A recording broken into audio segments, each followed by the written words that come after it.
Hello everyone and welcome to the CyberWire's Research Saturday, presented by Juniper Networks. I'm Dave Bittner, and this is our weekly conversation with researchers and analysts, tracking down threats and vulnerabilities and solving some of the hard problems of protecting ourselves in a rapidly evolving cyberspace. Thanks for joining us. And now a word about our sponsor, Juniper Networks. Organizations are constantly evolving and increasingly turning to multi-cloud to transform IT. Juniper's connected security gives organizations the ability to safeguard users, applications, and infrastructure by extending security to all points of connection across the network. Helping defend you against advanced threats, Juniper's connected security is also open, so you can build on the security solutions and infrastructure you already have. Secure your entire business from your endpoints to your edge and every cloud in between with Juniper's connected security. Connect with Juniper on Twitter or Facebook. And we thank Juniper for making it possible to bring you Research Saturday. And thanks also to our sponsor, Enveil, whose revolutionary zero-reveal solution closes the last gap in data security, protecting data in use.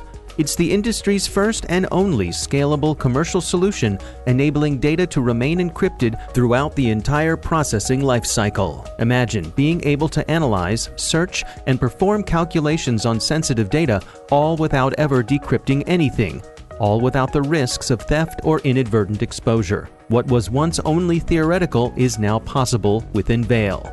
Learn more at enveil.com. Our work in malvertising goes back to the admin of Talos. That's Craig Williams. He's the head of Talos Outreach at Cisco. The research we're discussing today is titled Malvertising, Online Advertising's Darker Side. Back when Talos was first formed, there was really one malvertising campaign and exploit kit that ruled them all, and that was the Angler exploit kit. We estimated it was making, I think it was something like $60 million a year. We plotted out how we arrived at that number, and I think it was a real eye-opener to the security community about how effective these campaigns were. Now, as a result of that campaign, that research and some other research, the industry started cracking down, groups were put in jail, and it kind of disappeared a little bit for a while. And so the reason we wanted to write this up is because we wanted to talk about what they're doing with the infrastructure, what we're still seeing from a malvertising standpoint, and some of the newer things that they're doing that I think users need to be aware of. What I love about this research that you've published is how there's something in here for everybody. No matter what level you consider yourself to be at when it comes to understanding this stuff, this is a great place to start when it comes to understanding how the online advertising world works and these threats against it and how they get to us and do the things they do. So let's start with that together. Let's start with the very beginning with some basic stuff. Can you walk us through what happens when someone starts doing online advertising? How does it work? So basically, a user will go to a website, and that website will need an ad, right? And that ad request will go to a publisher, and then basically that goes to what's called an ad exchange. Now, here's where it gets weird. There's a real-time bidding system that'll basically go back and forth between the publisher and the exchange, and that will figure out whose ad gets displayed. Now, this is the problem. Now, let's say you're a very reputable website, and let's say you want to make sure that the ads you show are non-intrusive ads, maybe like make sure they're not for anything questionable or morally or ethically sketchy, right? You just want it to be like maybe an insurance company, right? Or something, right. Something middle of the road. Yeah. The problem is with this system, that becomes difficult, right? You may sign up for something like that. You may think you're getting something like that.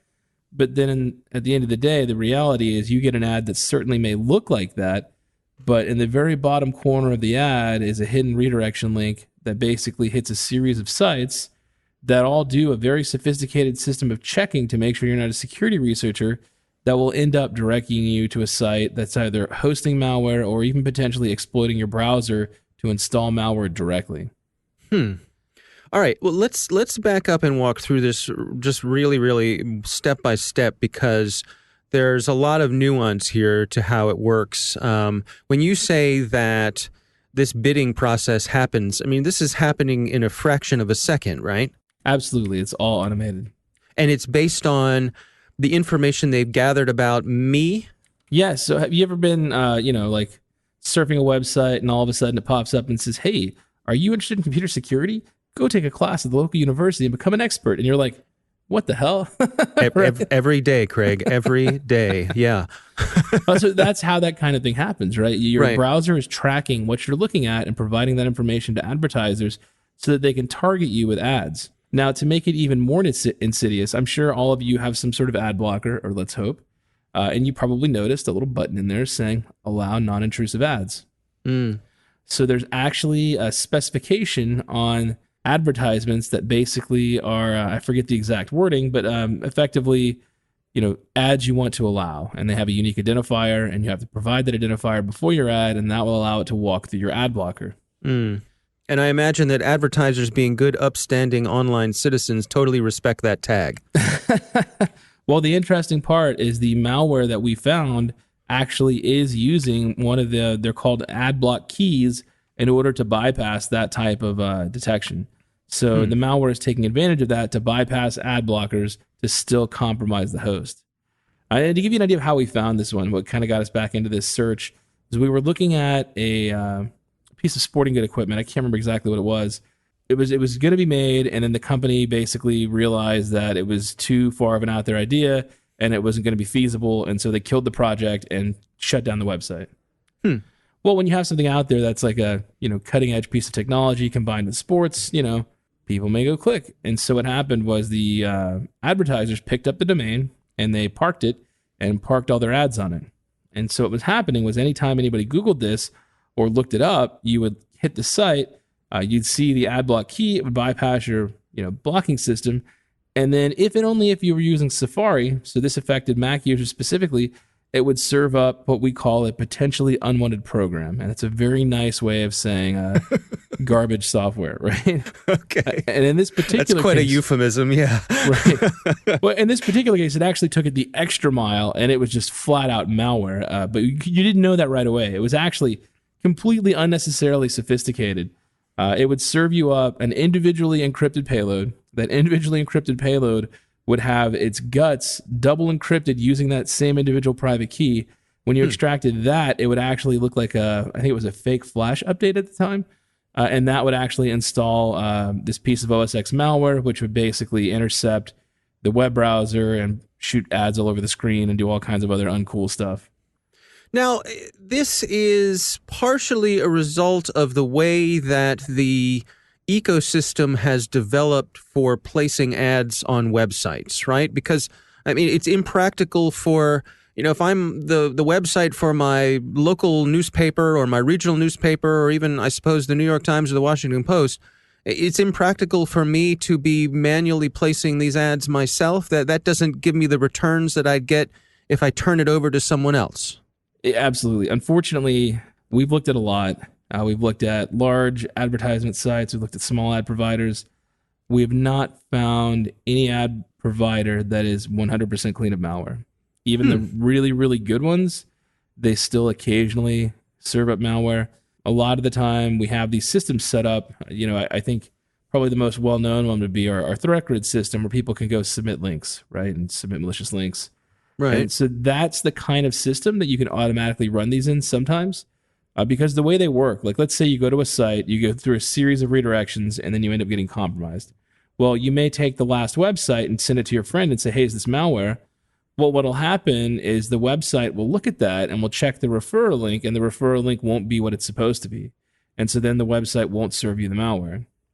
And so what you have to do is find that original page, the source page with the ad link on there. And keep in mind, as we just discussed, because ads aren't predictable and because they rotate, you might have to hit it 100 times, 1,000 times, 10,000 times before you get that magical compromised ad. So automated systems really help find these. And because of the way that they're designed, it can be very frustrating to try and track these down manually, particularly if you got compromised and weren't capturing traffic. So walk me through the various ways that websites and the people who run them are monetizing these ads. Well, the main one is they just do it through an ad exchange, right? If you have a large website, you can go to an ad exchange and basically, you'll have ads pop up on your site, and for each ad, you'll get 1 trillionth of a penny. I'm not sure what the conversion rate is exactly.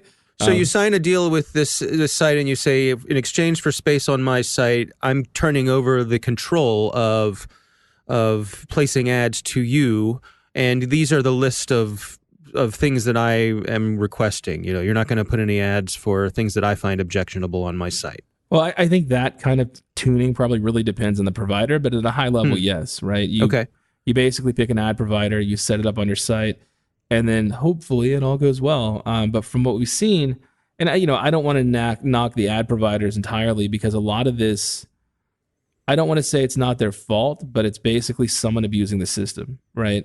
An ad provider has, millions of ads a day they serve on a variety of sites. Right. Of that million, how are you supposed to find the 1/10 of 1% that has a link hidden in there that goes through a series of, say, 30 websites that redirect, that then may serve up malware if your browser responds with the right things to the malvertising site?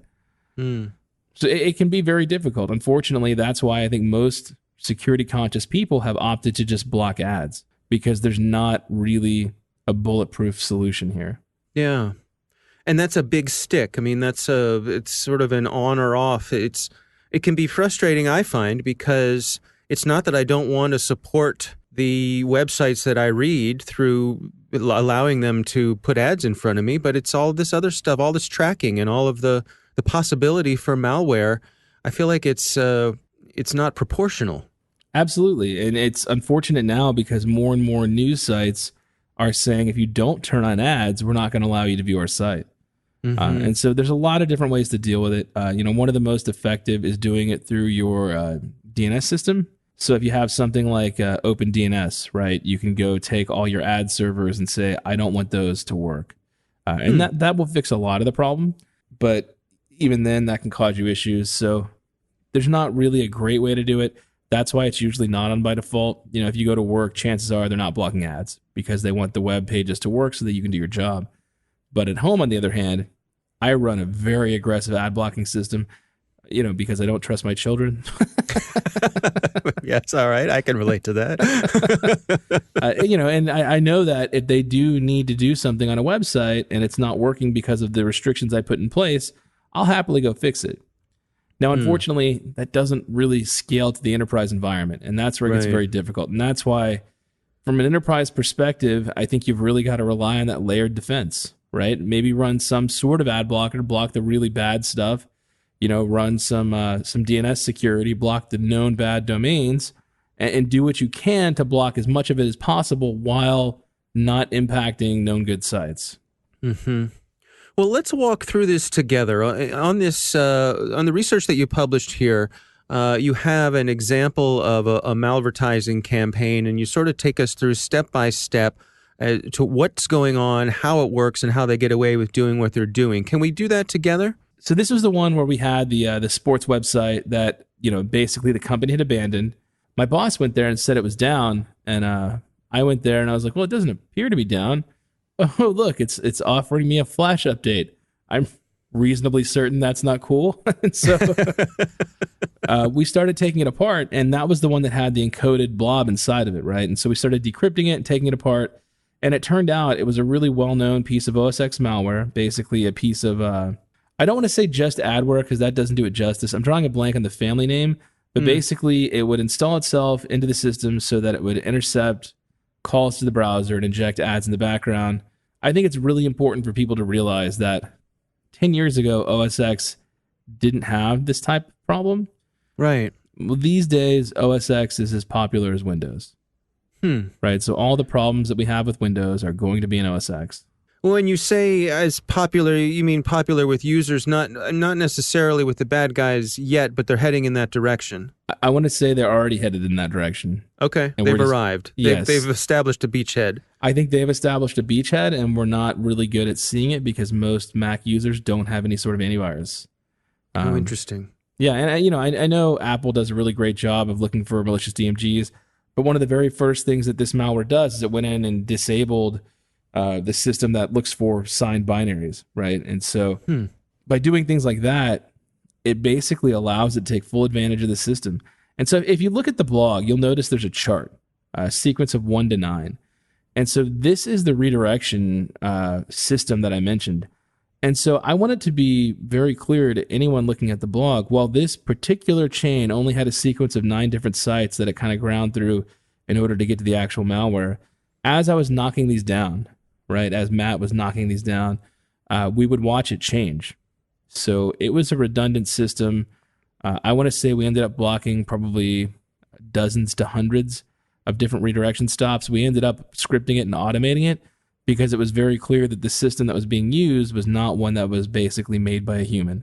It was something that somebody scripted up to design, and so it was enormous. And so that's really what blew me away, was that for this adware, right, and it's adware with quotes because I would qualify it as malware, but it's a piece of malware designed to show ads, basically had an enormous redirection system that we previously really had only seen with things like malvertising in order to distribute this software. And they're making money how? So historically, when we see things like this, they make money through the ads. They make money by installing third-party software. One of the very first things we looked at from a cross-platform malware perspective was one called Kyle and Stan. And the reason it reminds me of this when you bring that up is it would actually pass the dollar value encoded back to the server. And so if the malware installed, somebody's piece of malware, well, that would get called back as like you owe them a dime or a penny or whatever. So they do get paid by the software. They do get paid by the ad generally. And so that's really how these situations work. And, think about it when we're comparing like ransomware and crypto mining, right? Well, if they had installed typical malware, maybe they would have gotten some accounts. Maybe that would be worth a little bit of money. However, much like crypto mining, if instead you're injecting ads into the system constantly and have a very small yet very consistent revenue stream, if you can do that on a large enough scale, and if you can do that regular enough, well, number one, it's not high enough profile for most law enforcement to bother with. Number two, are there really any significant damages? You're just injecting ads and making the user experience unpleasant, but you're not damaging data. You're not damaging the computer. And number three, chances are the user's not going to fix it, and you're going to continue to have income for a while. So, I think there's advantages to this, and I think that's why bad guys are looking at it. And I think that's why we kind of wanted to put these two out there together to show people the problem with some of these potentially unwanted programs. Yeah, and that kind of gets us to the last part I wanted to talk about today. And it's not necessarily to do directly with the blog post, but it's one of the things that I see constantly. People advertise apps in app stores, like, hey, would you like a free VPN? Right. Or hey, would you like free antivirus done on the wire? And, if you see that, you should run in terror. There is no free VPN, right? You're taking your secure traffic and you're just giving it to some guy in some other country or some girl in some other country. And maybe she has nefarious ideas for it. You really don't know. So I think when it comes down to programs like that, or programs like this, or fake flash updates, users need to be terrified. They need to realize that that's a bad idea. No one offers that for free. So in terms of defending against this malicious advertising, from an enterprise level, like you mentioned before, defense in depth, what sort of tips do you have? Do you have any specific tips? Well, I think the main one is to make sure that you're using a DNS provider that provides some level of security, right? And there's lots of good free ones out there, right? Personally, I love OpenDNS because we own it and I get telemetry from it if people use it. Come on, guys, use it. But right. Google provides it. There's some other ones out there, and they provide varying degrees of security. I think that's one good layer. Another layer is making sure you have some sort of security client on the endpoint, right? That could be antivirus. That can be something more advanced like AMP. It's just got to be something that you have on that endpoint in case something silly happens. You click the wrong thing, and the file comes across. You need something to intercept it and fix it, right? And I think the third thing is obvious, right? Patch. You never know when you might be directed to a malicious site. So patch, and if you can't patch, maybe the built-in browser will install a secondary one you can patch and use that for your primary browsing. I think we've all been through this experience, particularly on our mobile devices, where you're minding your own business, browsing from site to site. You visit a legitimate site, and suddenly your device gets taken over with that message that says, congratulations, you're today's 500th visitor.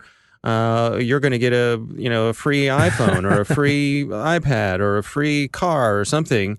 And obviously that's frustrating. Can you give us some insights? First of all, what is likely to have happened when we experience that? Well, a lot of times that's just an ad, right? And that ad may link you to a site trying to get your personal information, or to even install malicious software or a potentially unwanted program. I think that's very, very common. Right. The one that I worry more about is when I go to a site that looks legitimate, the page pulls up, and then all of a sudden I'm being redirected through dozens of sites.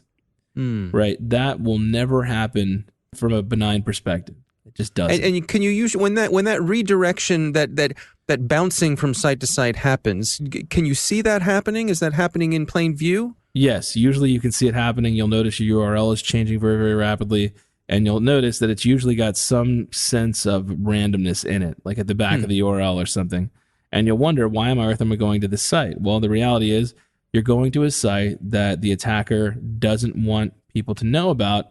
And they know that if you do end up on the last site, the site with the landing page, and it gets blocked, well, they have a redirection chain of, a dozen sites to get there. They can simply point that last link or one of the other links to somewhere else and still compromise users. From the website that's hosting the ads, from their point of view, or is there anything that they're doing on their end to try to prevent this sort of stuff? Are they doing any analyzing or filtering of their own?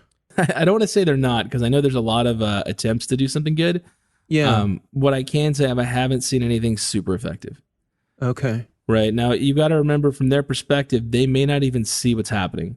Right. You basically go to their site, you see their ad, and then you get linked off to another site from a hidden frame or a link hidden somewhere in the ad. They're not really going to see that.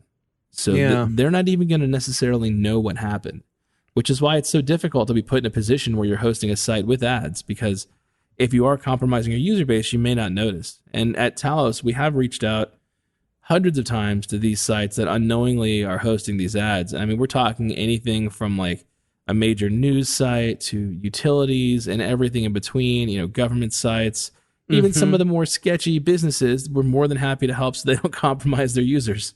Right.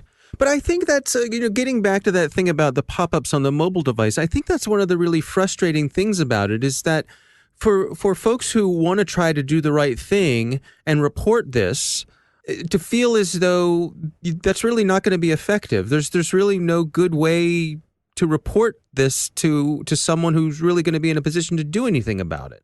Well, I mean, there's always the good folks at Cisco Talos. Do you really want to open yourself up to all those emails, Craig? Well, so we have a system in place. I suppose it is your job. Yeah, we actually have a system in place. You can go to Cisco Talos and go to our reputation center. It's at the top of the page. It's where you file disputes for sites that should be blocked or sites that are blocked that shouldn't be. So by all means, if you have information, we'd love to have it. Now, the reality is a lot of these sites, they get compromised. It's not even necessarily an ad sometimes. Sometimes they'll use an exploit and inject it into the main page of the site. Those typically get cleaned up pretty quickly. So sometimes by the time we see it, it's already gone. But luckily, due to our telemetry systems and our sandboxing and all our automatic stuff, we do catch a lot of these very, very quickly. Yeah, it's an interesting point. I mean, by their nature, I suppose a lot of these campaigns are fleeting.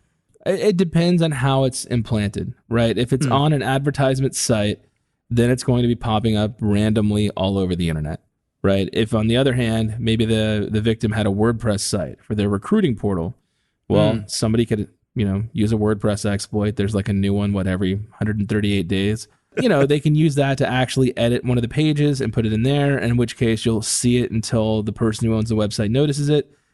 We report a lot of those. And so there's a lot of different ways to go about it.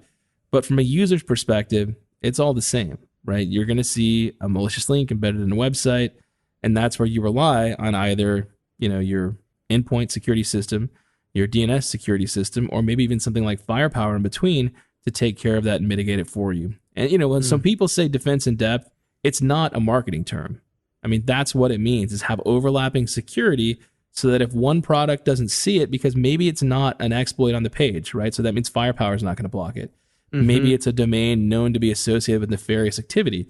And so that means instead, a DNS security system like Umbrella is going to say, oh, you want to look up supermalware.com, I'm not going to let you do that. You're making a mistake, bud.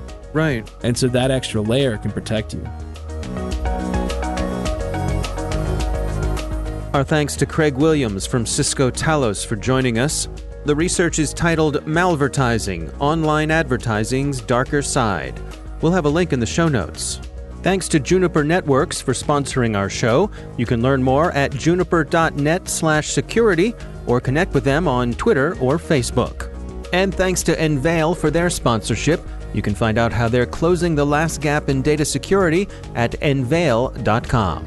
The CyberWire Research Saturday is proudly produced in Maryland out of the startup studios of Data Tribe, where they're co-building the next generation of cybersecurity teams and technology. The coordinating producer is Jennifer Iben. Our amazing CyberWire team is Stefan Vaziri, Tamika Smith, Kelsey Bond, Tim Nodar, Joe Kerrigan, Carol Terrio, Nick Valecki, Bennett Moe, Chris Russell, John Petrick, Peter Kilby, and I'm Dave Bittner. Thanks for listening.